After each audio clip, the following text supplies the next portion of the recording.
ಅಂತ ಹೇಳಿ ಆಕೆಯ ತಿಥಿಗೆ ಬಡಿಸಲೆಂದು ಅಕ್ರಮವಾಗಿ ಆಮೆಯನ್ನು ಬೇಟೆಯಾಡಿ ಮಾಂಸವನ್ನು ಮಾಡಲು ಯತ್ನಿಸುತ್ತಿದ್ದಾಗ ಬೆಳ್ತಂಗಡಿ ಪೊಲೀಸರು ದಾಳಿ ಮಾಡಿ 4 ಆಮೆಗಳ ಸಹಿತ 4 ಆರೋಪಿಗಳನ್ನು ಬಂಧಿಸಿದ್ದಾರೆ. ಅಜ್ಜಿಗೆ ಆಮೆ ಅಂದರೆ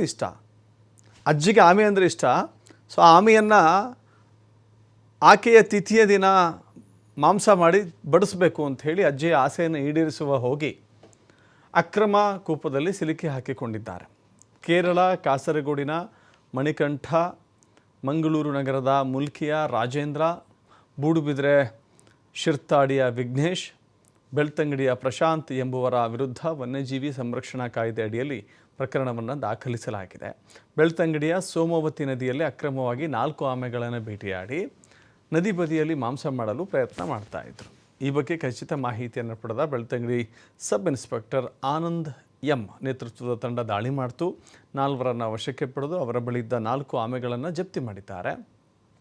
ಸತ್ತ ಆಮೆಗಳನ್ನು ಮುಂದಿನ ತನಿಖೆಗಾಗಿ ಬೆಳ್ತಂಗಡಿಯ ವಲಯ ಅರಣ್ಯ ಇಲಾಖೆಗೆ ಹಸ್ತಾಂತರ ಮಾಡಿದ್ದಾರೆ.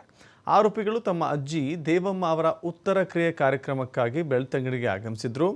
ಅವರ ಅಜ್ಜಿಯ ಪ್ರೀತಿ ಅಂದರೆ ಇಷ್ಟ ಅಂದರೆ ಆಮೆಯಂತೆ. ಹೀಗಾಗಿ ಆಮೆಯನ್ನು ಮಾಡಿಕೊಂಡು ಬಂದು ತಿಥಿ ಕಾರ್ಯಕ್ರಮದಲ್ಲಿ ಬಡಿಸೋಣ ಅಂತ ಹೇಳಿ ತಯಾರಿ ಮಾಡಿದ್ರು ಅಂತ ಹೇಳಿ ತನಿಖೆಯಲ್ಲಿ ಬಯಲಾಗಿದೆ.